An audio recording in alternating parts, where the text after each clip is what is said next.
Please. Hello, everyone, and thank you for joining us. I am Anarita Bashaliva, along with co-host Dr. Viktor Fed, Dr. Katerina Shrey, and our program producer, Professor Larry Sherray. We host a weekly discussion panel on Russia's war on Ukraine with guests from Ukraine, military experts, medical personnel, academics, artists, literary figures, and relief workers. Our panel is recorded and circulated nationally and internationally. We appreciate your comments and feedback. Special thanks to Marshall University Libraries and MUIT for making this weekly event possible. If you are joining us live on Teams, please feel free to use the chat to post any questions for our guests. A quick greetings to our viewers in Ukraine from Professor Katerina Shrey. Вітаємо наших слухачів в Україні з глибоким покліном. Ми далі свідки вашого страшного терпіння і також вашої великої сили. Дякую вам за вашу участь в нашій тижневій програмі. Thank you. Today's guest will be introduced by Professor Viktor Fed. Thank you, Anara, and thank you everyone for coming today live, and everyone who will be watching us across the world. It's a big day for us. It brings some optimism, although this day, March 1st, is not a good day in the history of the former Russian Empire. On this day, of course, Alexei Navalny is buried today in Moscow. On this day, in 1881, the reformer Tsar Alexander II was shot in St. Petersburg. And on this day, Ukraine still suffers more than 2 years of the former empire's terrorist attacks daily. And we are honored and humbled to present our small, or rather large, collection of poems published in Ukraine in Russian language, Year of Poetry 23. It was published just around the New Year time, and by now over 100 authors contributed to this book have received their volumes across the world. We have several authors present live with us today, mostly from United States as well as from Ukraine and Canada and Israel. And I give first word to our wonderful editor, Oleg Fedorov, and then I will make a small slideshow about the publishing house and the book, and then we will give words to the authors and contributors and anyone else for their comments. How can poetry be useful, survive, and inspire people during the war? Many with whom I spoke last 2 years told me they stopped writing at all.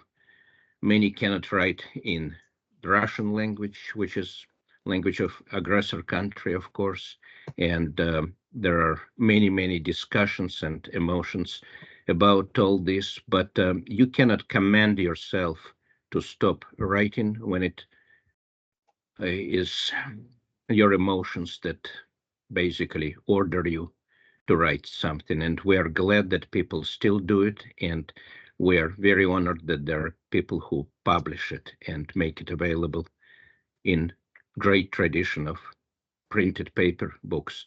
Oleg, пожалуйста, скажите пару слов. Oleg will tell us a few words, and everybody else who is not speaking, please turn off your microphones and cameras so we have better signal.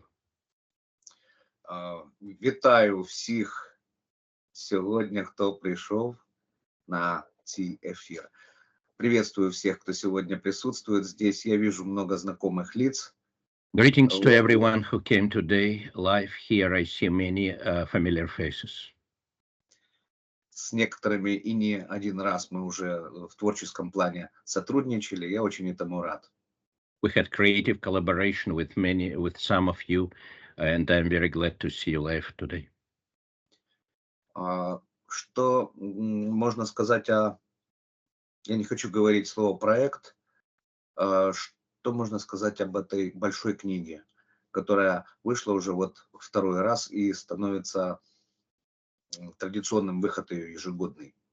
I want to say a few words about this large book, which is published for the second year. So you may not call it exactly a project, but it becomes an annual edition anthology of poetry. Я с книгой этой ложусь, я с книгой этой встаю. It's a quote. I go to bed and I wake up with this book.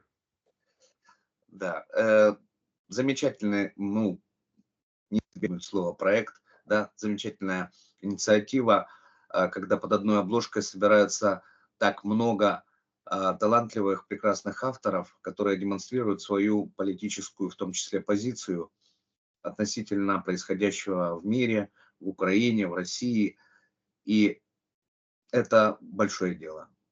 It's a big deal. It's a wonderful initiative when so many talented people under the same cover of this book express their political position about what's going on in Ukraine, in the world, in Russia, and it's a big project.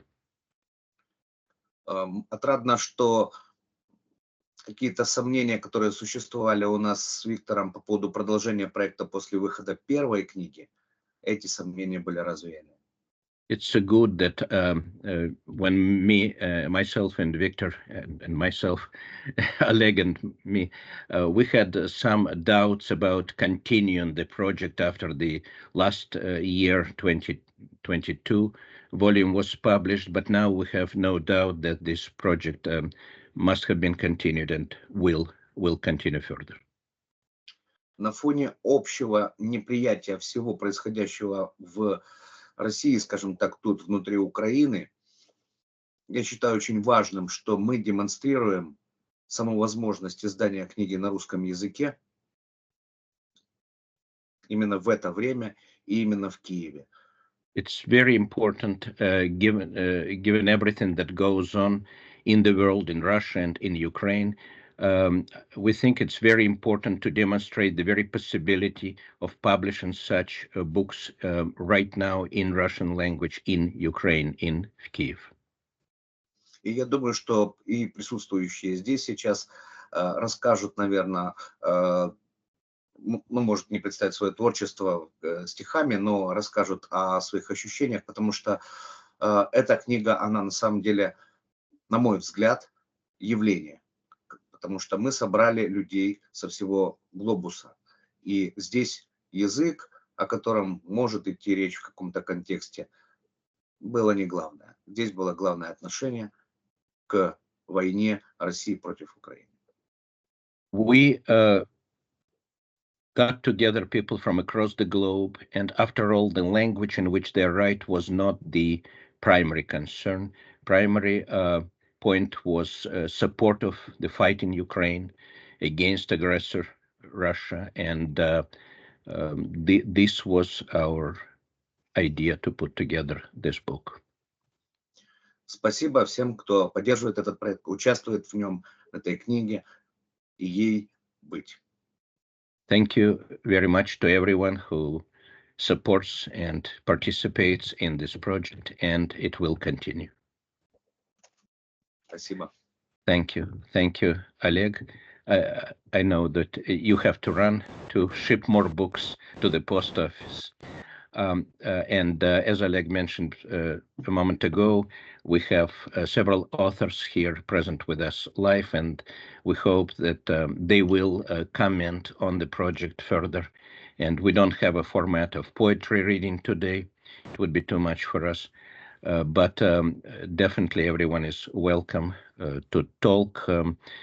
Say it in English for our audience if you can. If you prefer to speak in some other language, we will be able to translate. We now let Oleg go. Thank you very much, Oleg, for being with us, and I hope for many more productive books and projects. Slava Ukraine. Героям слава. Thank you. Спасибо. Дякую. I will now switch the screen to my slideshow just to show everyone who, well, everyone here knows most of that, but we're mostly viewed and recording. A couple of words about our program for those who came here for the first time. For over 100 weeks, for 2 years, since March 22, We are a small academic group here at Marshall University, West Virginia. We call ourselves MUkraine, kind of a pun. MU is Marshall University, and nearly everything around campus here starts with MU.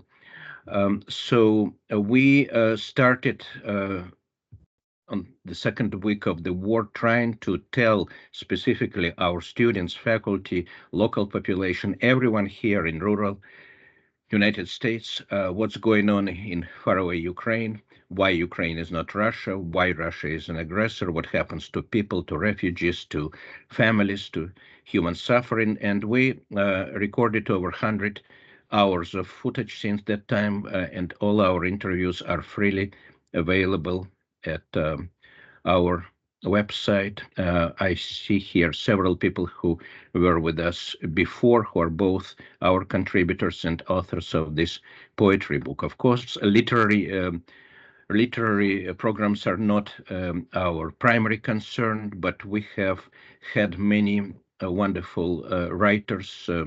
Galina Itskovich is here with us today. She is a regular contributor from New York to our program, both in literary and in support of Ukraine areas. And we had others. We had Ukrainian poet, wonderful children's poet, Grigory Falkovich from Western Ukraine now. We had Gary Light from Chicago. We had expat people who left Russia, like Tatiana Volskaya, joining from Georgia. So all this is available in our recording. Oleg Fedorov was with us almost a year ago, last May, talking about his wonderful publishing house, Drukarsky Dvir Olega Fedorova, which is literally translated as printing house of Oleg Fedorov. But for those who don't know, I need to mention that this is a historical pun, because one of the first printed books producer, Ivan Fedorov of 17th century in both Russia and then Ukraine and Polish-Lithuanian Commonwealths. He had the same last name. So he's considered like Johann Gutenberg for these parts.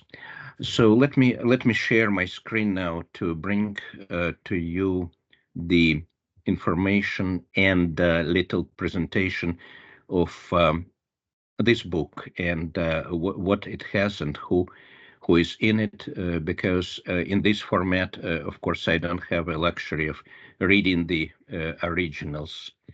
So 1 second, share. Oh, I need to share my screen, and I'm trying to do this right now.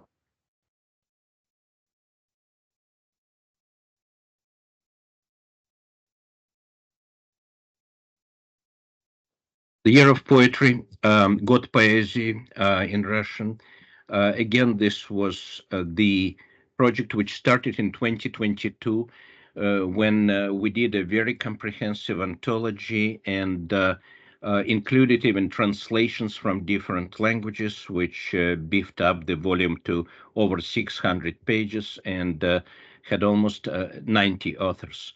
The next year, when we decided to continue this essentially crowd-funded project across the world for those who write in Russian, note that we do not include authors from Russia, even opposition political authors, because in Kyiv, in Ukraine, you cannot publish the authors who are citizens of the aggressor country, Russia, and also Belarus. So we collected over 100 authors in this year's volume, over 500 pages. This is the cover by a wonderful Kyiv artist, Nikola Solahub, who is again providing a wonderful picture for the cover for the second year.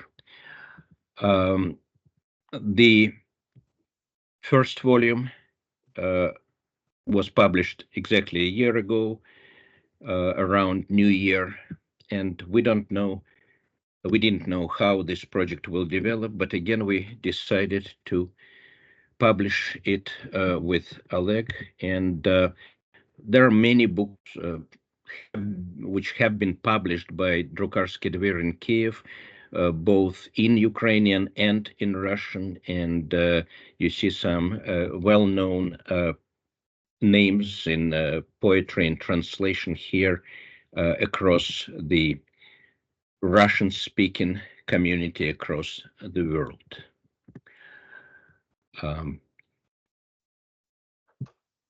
This is another project I mentioned, Grigory Falkovich, and this is a wonderful book that Oleg published in 2023. It's a children's book, which we also, through our group, helped to crowdfund the publishing. It includes 50 pictures, illustrations by children, by Ukrainian children, which were done even before the war, but due to the COVID pandemic and then to the war, the publishing stopped, and then it was possible to finally publish it in last year. Anthologies are published also. Artelen is the project which runs now for 15 volumes by Mykola Labanov, who is also a participant of our project. You can see here probably that Artelen is published both in Russian series and in Ukrainian series, poetry, prose as well, and translations. We limit ourselves to poetry, and here is Nikolai Sologub again, and some pictures from his studio in Kyiv. We are very grateful for him to providing our series with wonderful covers. This is from a little blurb which is included in book. Everything is in Russian, and here comes in my English translation. We continue to write in Russian outside the Kremlin Empire, and this is my personal statement that there is no longer a common past in this language, but there are conscience, memory, love, hatred, hope, faith, and victory. And above all, we are proud that this book is being published in Kyiv. Slava Ukraine. This is statistics on our authors. You can call it American-Ukrainian project, but we have also a considerable representation of authors throughout Europe. Some of them are recent expats or even refugees, war refugees from Ukraine. We have a good number of authors from Israel with its large Russian-speaking, Russian-writing community, several even from Canada, and one from New Zealand. Here are the names. I put all 105 authors right here, and if they're watching, they know who they are. I have a greeting from one of our authors, the veteran journalist Vitaly Amursky from Paris, who asked me to convey this again in my translation. Vitaly says it's an honor for him, rooted in the Russian culture, which has nothing in common with one that is poisoned and corrupted today in Putin's Reich.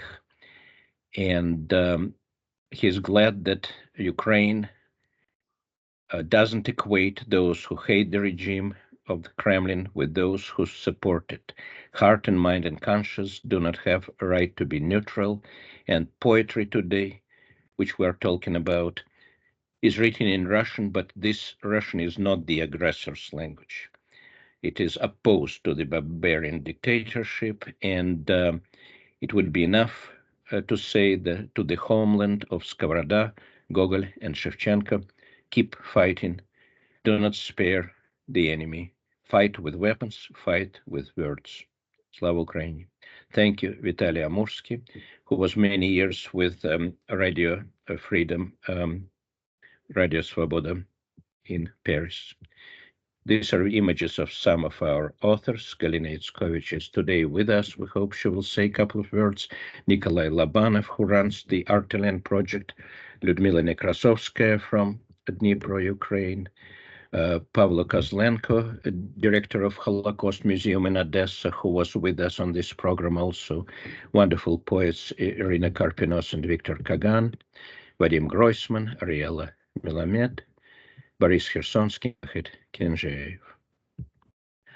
We honor memory of two people deceased this year. Evgeny Golubovsky is the famous Odessa culturologist, the face of Odessa, if you wish, who ran the famous almanac, Deribasovskaya-Ryshlyevskaya, and philosopher Sergei Kurbatov, who passed unexpectedly very early in life, who is from Ukraine and who was twice on our program.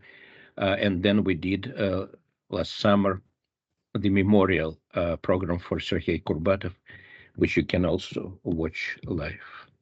A few pieces from a couple of poets in my own translation before I give the floor to live people.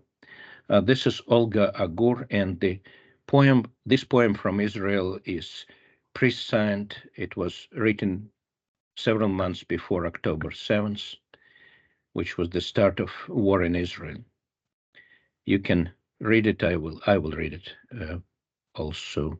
After this war, I propose the following: everyone who supported it, everyone who sent their children to kill other children, everyone who robbed houses, blew up mine, drowned, if there are still any left, resettle them in ruins into buildings which only have facades left, on flights of stairs, hanging in the air to the courtyards, with those killed in the sandboxes, into mountains of garbage, into wetsuit, into littered basements with human remains. Let them live there.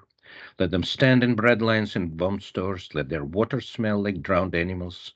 Let them drive on rotted highways, crossing blown-up bridges, drowning, suffocating, breathing fumes. However, this will never happen because no one will give it to them, not a centimeter of dead, crippled, deaf, endlessly your land. A few words from another participant in our program, Nina Geide from Denmark. I would like to forget for just one day about the war going on and about my guilt, that I live and breathe, that it doesn't hurt, that my child does not scream in his sleep while death keeps pouring a flow of lead into a nightingale throat of spring, singing its endless lullaby of whistling bullets and exploding bombs, and God alone hears those who pray for those who fight, and up they fly, those souls of the innocent dead, from hell that embraces Kharkiv, Donbass, Luhansk, Mariupol, Kyiv, and might eventually come to us. This is courtesy of Nina Geide in Denmark, who works also with Ukrainian refugees in Copenhagen. I write those lines with one free hand. My other hand is another land, where it hugs my son so I can shield him from fire, and there's no end to the guilt. A poet's word is powerless as it seems. The darkest reality is worse than dreams. The grandfather killed in 1943 has been killed again. I see no more sun or laughter or flowers or spring after the wounds of war. Mom, it hurts, the child screams in the night, and weakening goes out the candlelight. By Nina Geide. And finally, these words by Vera Pavlova in Canada, one of our best authors, if I might. They talk about presentation given by Catherine Deneuve, the famous French movie actress, who read the more than 100-year-old poem Nadia, which means hope, by Lesya Ukrainka. At the crossroads of languages, centuries, 80-year-old Deneuve reads with tears and skillful poses Nadia by young Lesya Ukrainka. O you who flies down on the cross under the dome between earth and sky, take freedom, vola, liberté, bring back Nadia, espoir, hope. This again refers to the famous cultural quote with which I will conclude. This is Lesya Ukrainka, the best and most famous Ukrainian poet, with her contraspem spare, against all hope, I hope, written way before all the wars, even the First World War, before 20th century started in earnest, with the famous lines, Серед лиха співати пісні, sing songs despite my troubles, or sing songs amid the troubles, as we would say today. Thank you.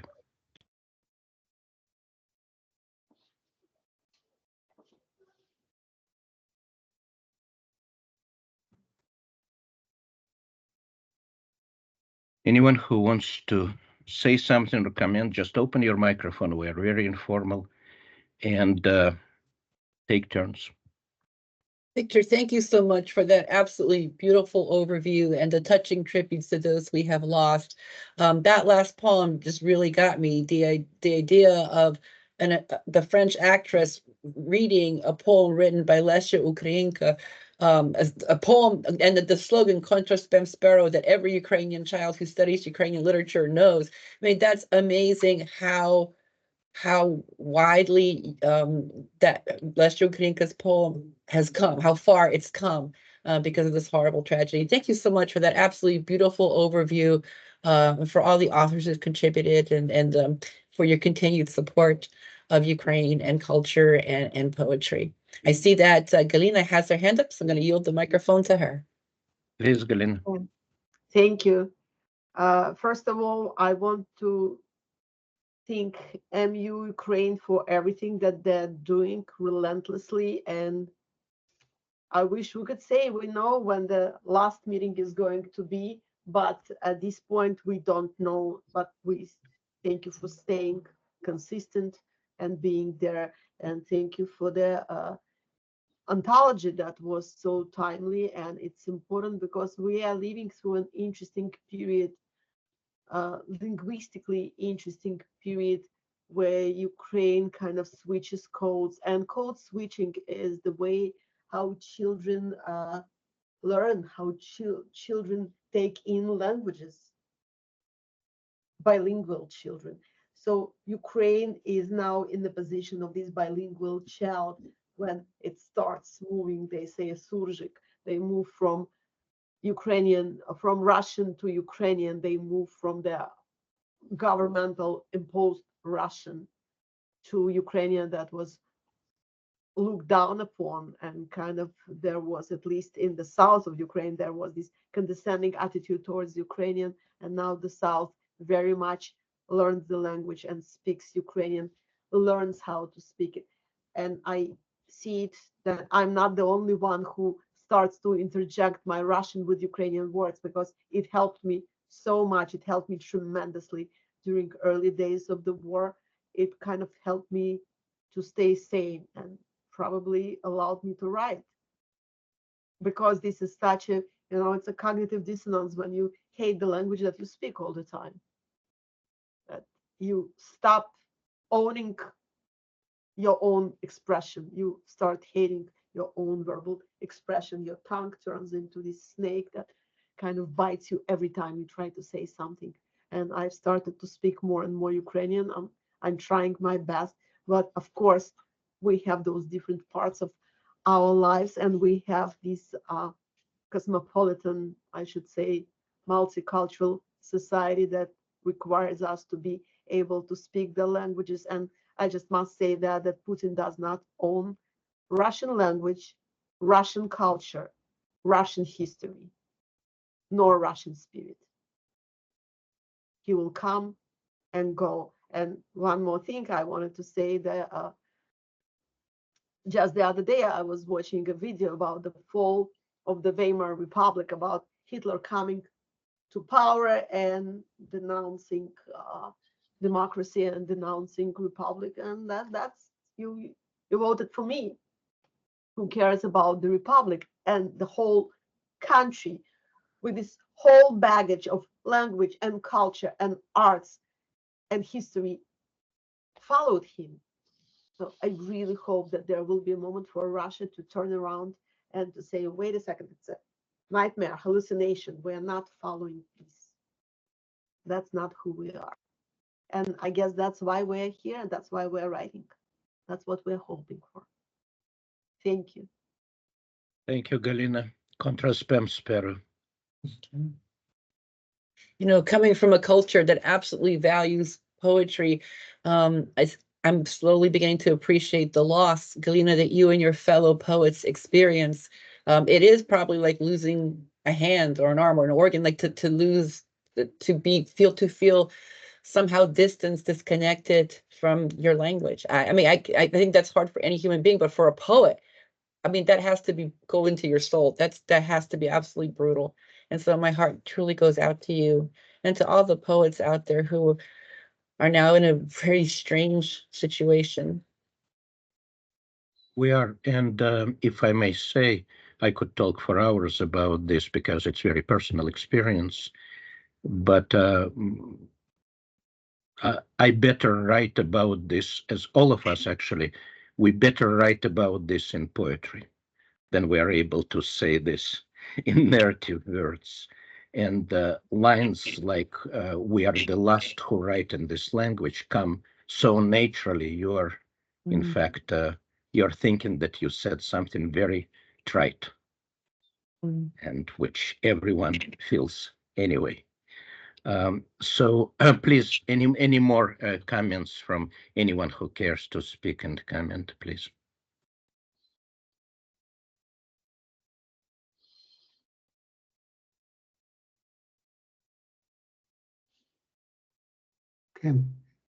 Yes. Victor, yes. Boris. Yes. Yes, a few words. Sure. One of the most famous poetries in Russia, poetries of Fedor Tyutchev. In Russian. Умом Россию не понять, аршином общим не измерить. У ней особенная стать. В Россию можно только верить. Today we know that it's mistake of genius. Impossible to believe in Russia. Yes, but we continue to believe in our native language, in our Russian language. And our common books, this book. Thank you. Proof that we fight in Russian against aggression of Russia. And we support also Ukraine, also Israel, also a whole civilization. Am Chai Israel. Slava Ukraine. Am Chai Israel. Am Israel Chai. Am Israel Chai.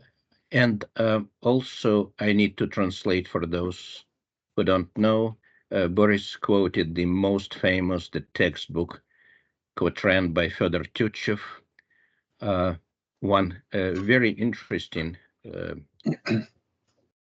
classic poem, which essentially says you cannot understand Russia with your intellect, with your mind. You have only to believe in it.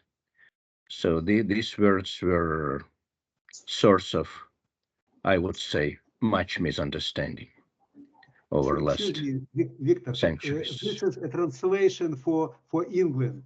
You will not grasp her with your mind or cover with a common label. For Russia is one of a kind. Believe in her if you are able. Yes, Tyutchev, of course, yes, very good, wonderful. And Tyutchev, of course, lived before the times of many troubles. Before in 19th century. Yes, mid-19th century. 1866. Yeah. Time of hope, time of high hope, I might say, which never came to be. More comments. Alex Rodkevich from Toronto, please. Thank you. I agree with Boris that maybe now it's not the time for believing in Russia.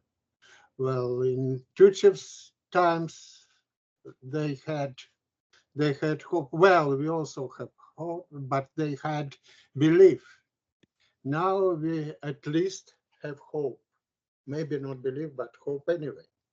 And I would like to express my gratitude to Victor and to Fedor, because to publish such a book. Of course, it's first of all, it's a child of Victor Fett, and to publish such a rich, such a tremendous book, it was well, it was a feat, especially now at our time. I even cannot imagine how they managed to do it, because everything is special. Well, I don't talk about my texts in it, but other texts, and the paper and the cover and the just graphic. It's everything is, to my opinion, is wonderful. So thank you very much.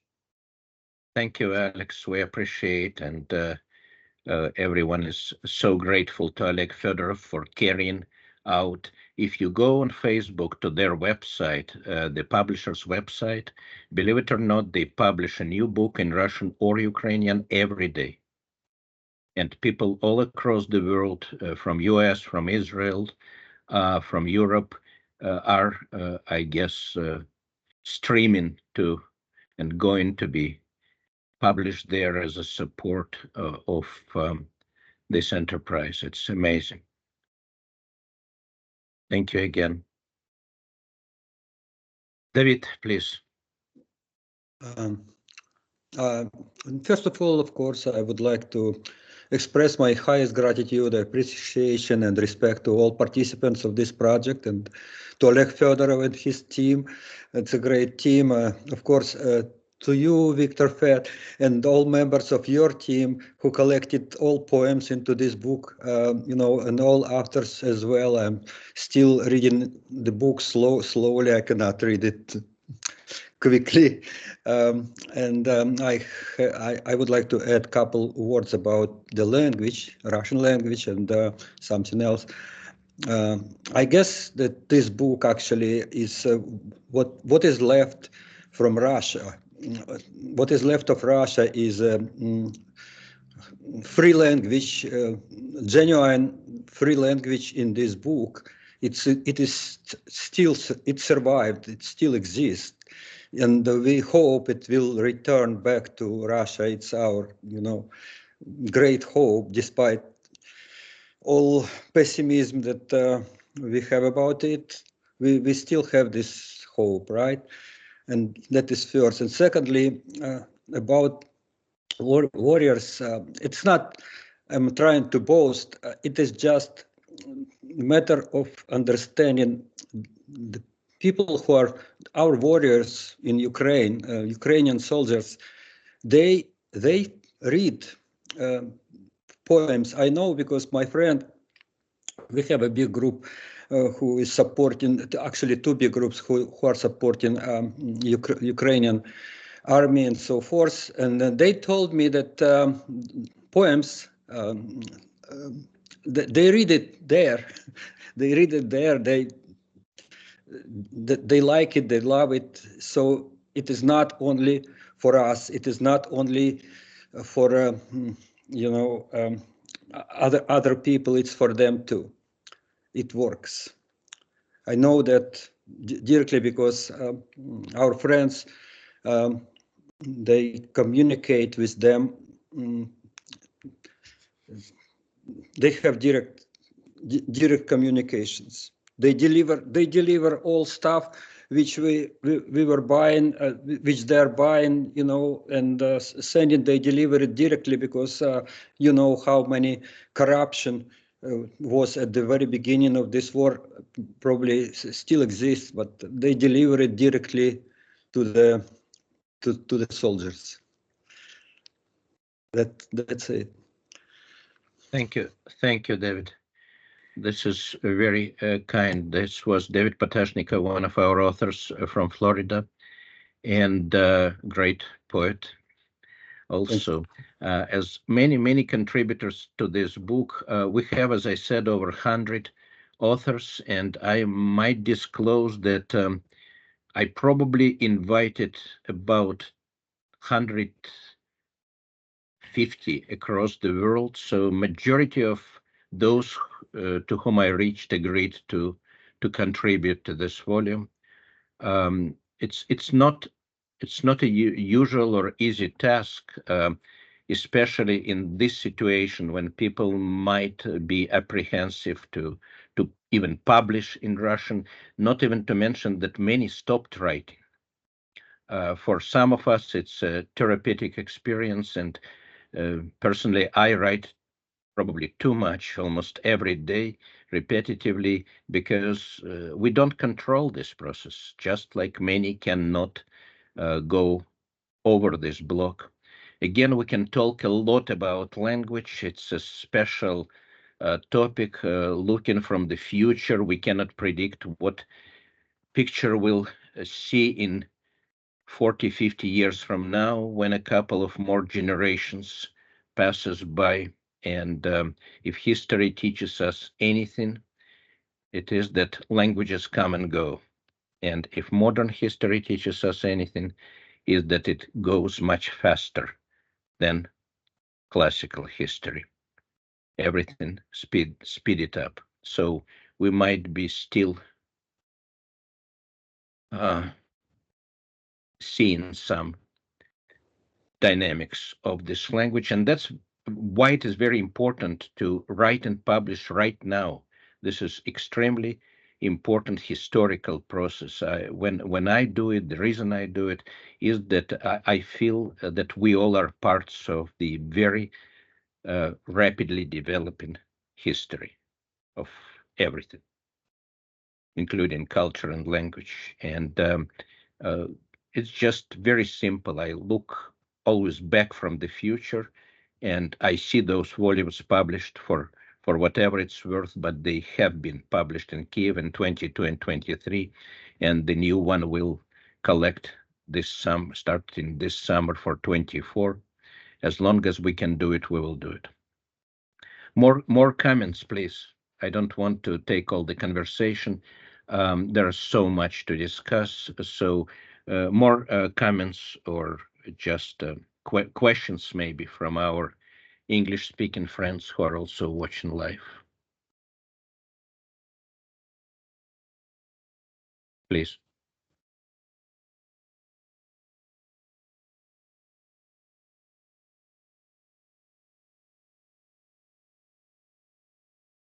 While people are thinking, as a moderator, I guess I need to tell again our less familiar friends that collecting poetry anthologies is an old tradition, I guess European, but definitely back in even in the Soviet times when I grew up, and most of us grew up in the Soviet Union.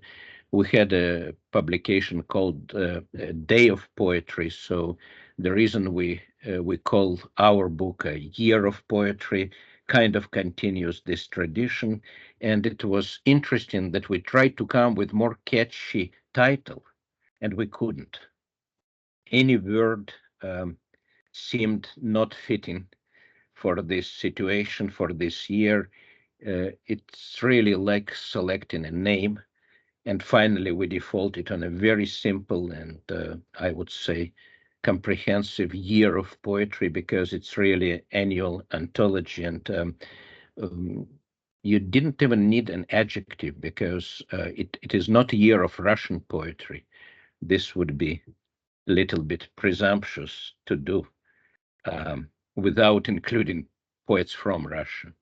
So it is expat, if you wish, emigre, refugee, whatever it is. It's a view from outside the, as I said, metropolis, outside the crumbling empire, of those who still carry this language, even for a single generation, because the experience of immigration is such. Galina Itzkovich says in chat that she has to run. Thank you, Galina, very much for participation. Slava Ukraini, Heroyam Slava. She says, anywhere, anyone else, please? Questions, comments, whatever you can contribute. I can talk about this practice and edition and correspondence for a very long time. I have been doing such anthologies before the war. We have published 4 volumes of similar collection in Germany with my colleagues in Russian language also. So it was not something which we started from scratch. And Kyiv publisher also, as I said, has been doing such projects both in Russian and in Ukrainian.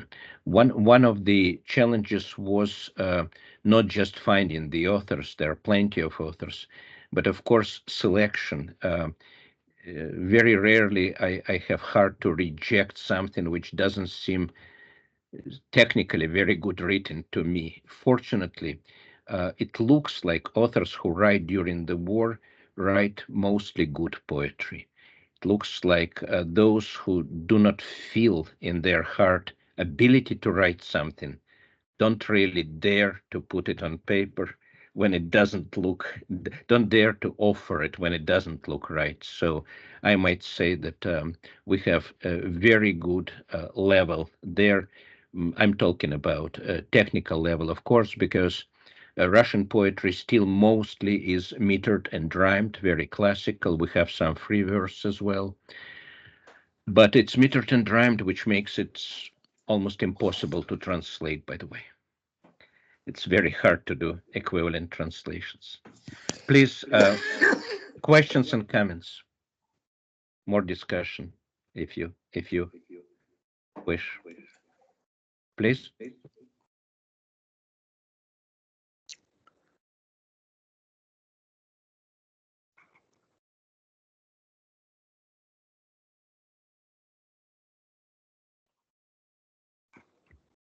If someone who doesn't speak Russian, yes, David, please. I want to add something.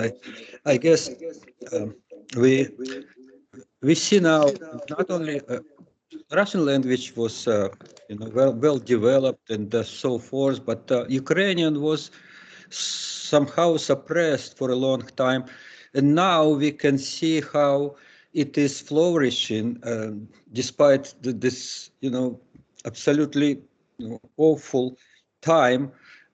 It went out from this suppression, and recently I read several translations to Ukrainian from Russian. Good poets published it in online, and sometimes they're good poets and their poetry was good, but sometimes I found Ukrainian translation better than originals. So it is, that is something good to say about this dark times, that at least we can see at least that Ukrainian language is blooming right now. Ukrainian language is blooming. I still have a strong hope that Russian language wouldn't die like German language didn't die and Ivrit didn't die, and it is just about Russia. When Russia returns to the humanity level, and Russian language would return back to Russia too. I hope for that. We all hope for that. And that is, our biggest hope. Mr. Potashnikov, I think that is such a, my father would be so happy to hear you say about Ukrainian language flourishing. I was raised here in Philadelphia. I was born in Philadelphia into a small Ukrainian community. And back in the 1960s and 70s, many of the northern cities, New York, Chicago, Detroit, Philadelphia, had large populations of Ukrainians, also Russians, Polish, Koreans. Every little culture had like a neighborhood. And so I grew up speaking Ukrainian. I went to Ukrainian school, Ukrainian scouts, Sunday services in Ukrainian, dance lessons in Ukrainian, everything in Ukrainian.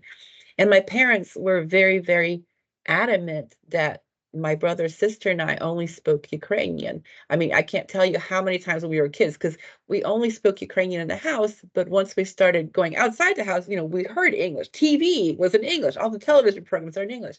I did go to Ukrainian school, but it was just a matter of time before English became a very attractive language for me and my siblings. And all of my friends and us, we grew up with our parents saying, po-ukrainski, po-ukrainski. You know, they're so important to them that we preserved our language. The idea is while it's being destroyed over there, we build it over here. And for the longest time, there was a little bit, anybody who immigrated to Philadelphia from Ukraine, but spoke Russian, there was this suspicion about, you know, they're not really Ukrainian, but that has definitely softened. And I think now we accept that it is no control what language you're raised in. You know, you don't choose what language you're born into. You can learn another language, but not, and so it's been interesting watching the whole the complexity of identity with language. My parents, it was so important to them. I could, for the life of me, not understand why it is this important. Of course, I speak Ukrainian, but let me speak English too. And they knew that I would never forget English. I live here. But it was so important. And now, you know, fast forward, you know, 40 some years, and like you do see the importance of language. You do appreciate the importance of preserving a culture, a language. But I also am very grateful for the fact that now anybody who says they're Ukrainian, that nobody's going to question whether or not you speak Ukrainian. It's okay to not speak Ukrainian and be Ukrainian, and that is great. That's a nice that we've sort of softened our hearts to this. It's not just a matter of what language you speak, and I think that is a very good thing. It's also interesting how the Ukrainian here in the immigrant community is a little bit different from the Ukrainian that Ukrainians from Ukraine speak, because it's the Ukrainian of my father's generation. And of course, language evolves, language grows differently. And so sometimes when we meet somebody from Ukraine recently, like even like the word for the color brown, we said bronzove, but that's not what it is in modern Ukrainian. And I can't remember what it is in modern Ukrainian, but it's funny how the same language, you know, it just evolves even over a generation or two differently in one place and in another. And then when you come back together, of course you can understand each other, but there are just some differences. In any case, thank you for speaking about the Ukrainian language flourishing. That there was a very conscious effort on the part of my father's generation to raise my generation to love, appreciate, and be able to speak Ukrainian. So thank you for your kind words. Ukrainian is live and well, and hopefully, I met Anna Lysenko, who actually was a great. She wrote a big novel in Ukrainian. It's not published yet. Oleg Fedorov promised to publish it in this year, and she had great Ukrainian. After she was in Latin America, in South America for a long while, and she was writing poems in Spanish, but returned to Ukraine and wrote this novel in Ukraine, philosophical novel on the absolutely beautiful Ukrainian, absolutely beautiful. So I hope it will be published by Oleg Fedorov. Wonderful. Thank you. Thank you, David. I have a question here or a commentary in the chat box. One of our viewers, Leslie Titus, who is our student, asks about poetry specifically and quotes me mentioning in previous meetings something like running out of rhymes. He asks, is this something anyone else has also struggled with? Has there been experimentation with other forms of poetry in the last years, like alliteration in Anglo-Saxon poetry? Well, I can talk about it myself for a couple of hours, but I want to ask our contributors the question. Probably I can rephrase like this. When we write today, do we feel still obliged, or do we feel allegiance to write in old forms, or old forms reject our word? Do we feel necessity to find something new to express today's feelings? Something like this, I guess. Is old form still good for us? I don't think we think about it even.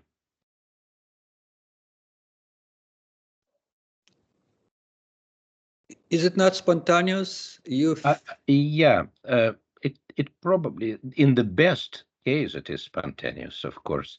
If you start thinking, then it's, I describe it as a signal, noise and signal. Yes. In terms of technical science. If signal is strong, then noise doesn't matter. Absolutely. If signal is weak, then you start struggling with rhymes and sounds and alliterations. But ideally, this should be automatic writing. I mean, improvisation, if you wish. In other words, I think, I mean, others may have it differently, but I think the best poetry in, well, whoever judges it, whatever our criteria, it comes without much conscious discussion in your head. It just comes, and you use your sounds and rhymes and other technical things as an artist using paints.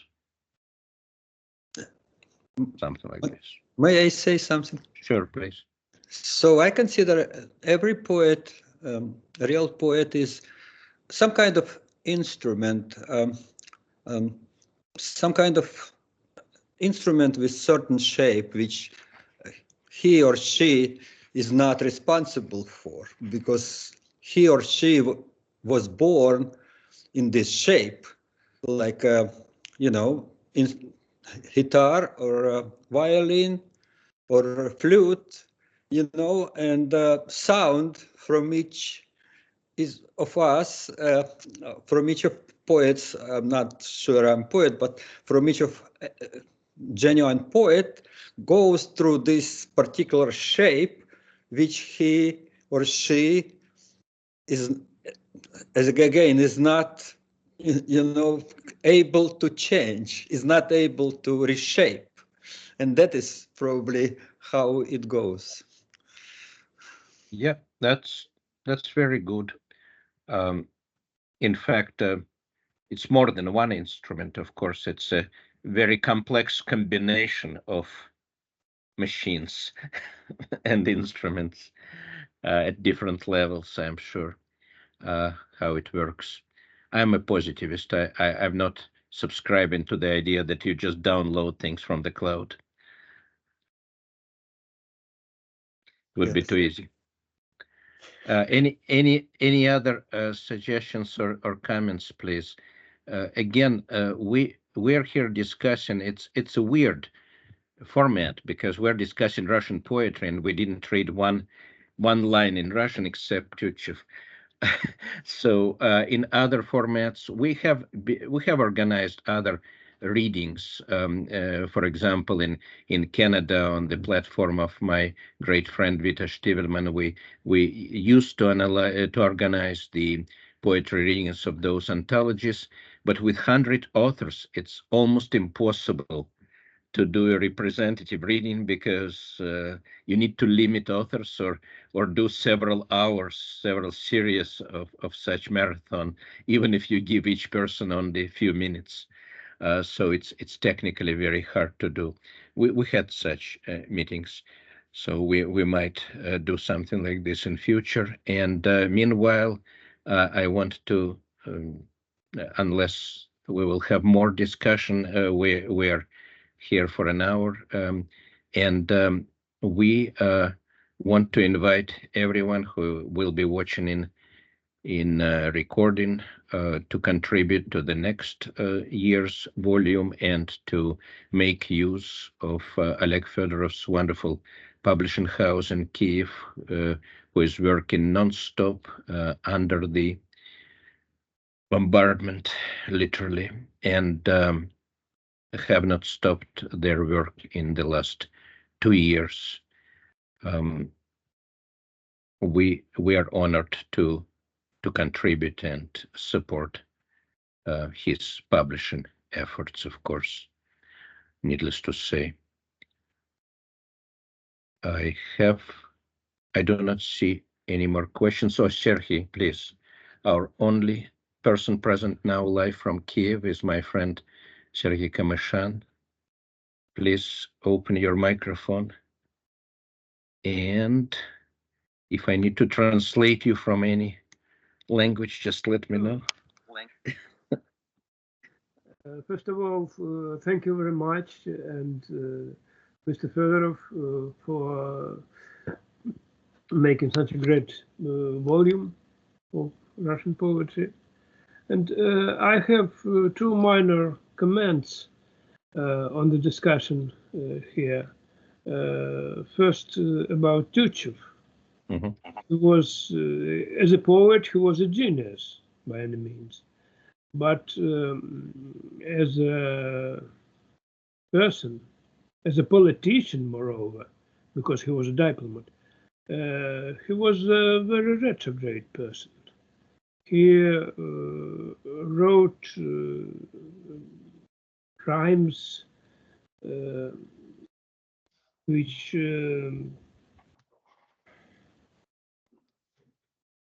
say that oppressing the Polish uprising is very good. Yep. That Polish should be oppressed. Well, and this is connected, as I can judge, with his words about one must only believe in Russia. Yeah. Yes. And there is a reply to this rhyme by Tyutchev, reply made by wife of famous Andrei Sinyavsky, you know. Mhm.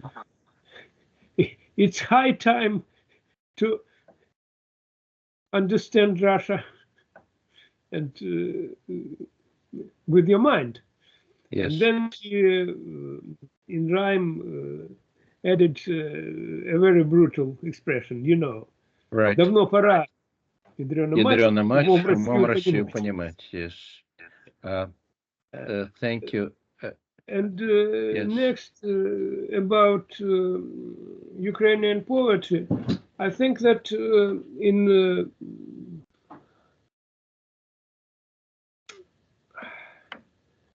in sounds, in audio, the Ukrainian language gives more opportunities to poetry even than Russian. We know that English is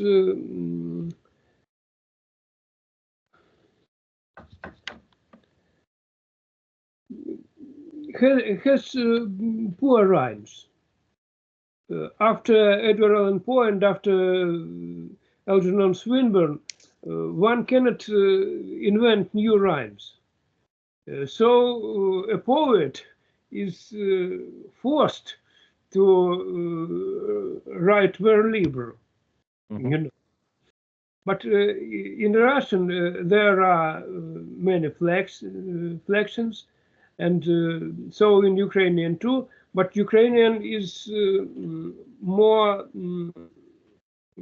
has more lability in stresses. Mhm. An example from famous poet from the 60s, Микола Вінграновський. Гоїв, давніх гоїв рани, як нові димлять вже наче дим, на старі, на золоті кайдани, молоденькі впали кайдани. No matter what does it mean, just listen to the sounding of this poetry. Kaidani, kaidani. This is the one word, but different stresses makes a new impression. Mhm. That's all I have to say. Thank you. Thank you. And your comments, Pan Kamishan, about English poetry, they are right on. During the even during the late Renaissance, British poets were reflecting on the English language being often monosyllabic and very full of consonants. So a lot of and whereas they lamented, they looked at the Italian language and Spanish, which is much more melodious, partially because it has different conjugations and declensions. The endings of the word changed by the case, which is also true of our Slavic languages too. We had the ending of the word changes depending on its function in the sentence.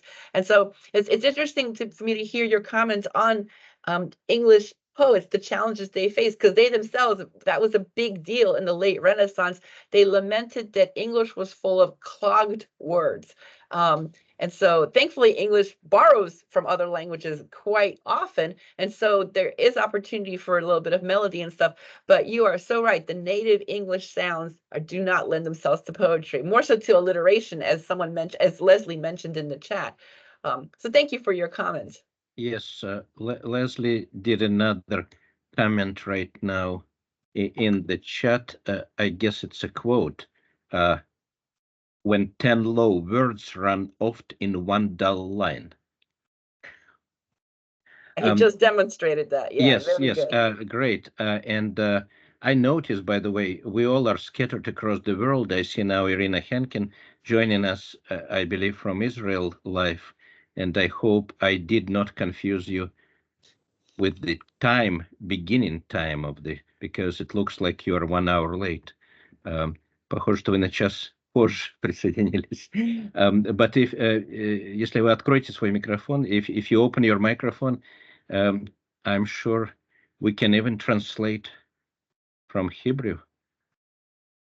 Unmute yourself. Раскройте микрофон, нажмите на кнопочку. Да. Мы слышим вас. We hear you. Здравствуйте.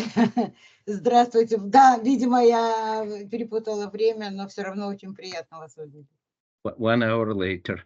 I can translate. Я могу переводить вас с русского, если хотите что-то сказать. Нет, спасибо, Нет? просто я счастлива, что я участвую в этом сборнике. Happy to be a participant in the anthology. Yes, thank you, Irina. We're very honored that people are joining live from across the world. We have Boris Suslovich from Israel here, have people from Canada and US, and Sergei from Kyiv, who started a very intricate philological discussion. I might chime in with one funny thing. I don't know if others who live in Anglophone countries notice this, but I definitely noticed that in my poems in Russian, I try to fit as many single-syllable words as possible these days. Probably this is influence of English-speaking environment. In Russian, you don't have to search specifically for monosyllabic words. Of course, this has been done, but it is rather of comical or some kind of phonetic nature, like when Mayakovsky, I think, first tried to imitate the sound of horses' hoofs on the pavement. He did this grop, grab, grab, group, which meant something phonetically. And then many followed this kind of almost game-like phonetics. But then we're not philologists. We're not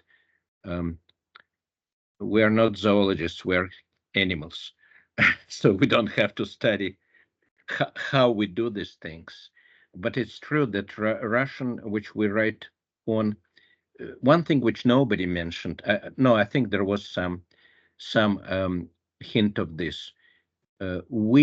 Many of us left Russia like I did, half of my life behind me, 30 plus years. So we carry our language with us, which is not just language of our youth, but I dare say language of our grandparents, because that's where we got it from. So if it is frozen or fixed in some of its vocabulary or flexions or whatever, then we are preserving it which is not always a bad thing. People say that when you emigrate, your language is frozen at the date of emigration. I dare to say much earlier, because you carry with you what you were taught as a child.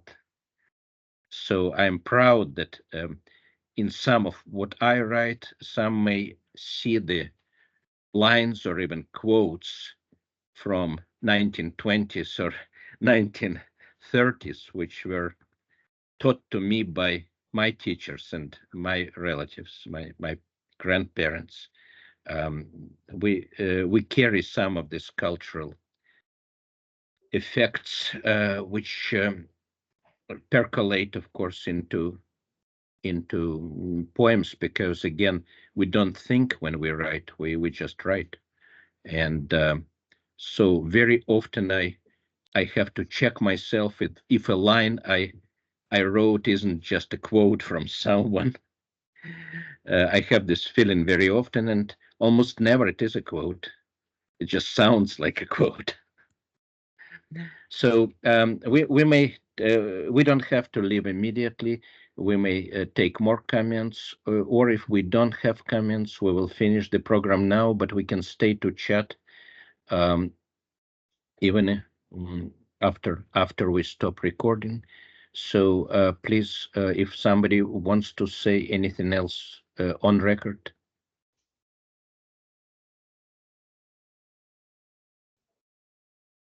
If we don't, then I will ask Dr. Shrey to do our customary greeting to our Ukrainian viewers, please. Дорогі браття і сестри в Україні, ми зберігаємо вас у наших щоденних думках і молитвах. Нехай милосердний Бог тримає вас у своїй опіці. До наступного тижня. Прощаємося. Слава Україні! Героям слава! Героям слава! Героям слава! Слава героям, слава Україні!